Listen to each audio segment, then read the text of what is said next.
国际新闻上新的消息来关心，纽约曼哈顿的陪审团拄则裁定讲，川普因为风吹会、防受指控的34项伪造商业记录的罪名，全部拢成立。安尼，川普就有可能成做美国史上第一个犯动罪、被判刑的前美国总统。This was a disgrace.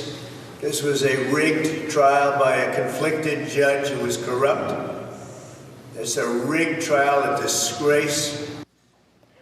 Trump 向指控讲，伫2016年总统大选进前涉嫌伪造商业物件，来暗砍伊向成人片的查某明星提供风吹会这件代志。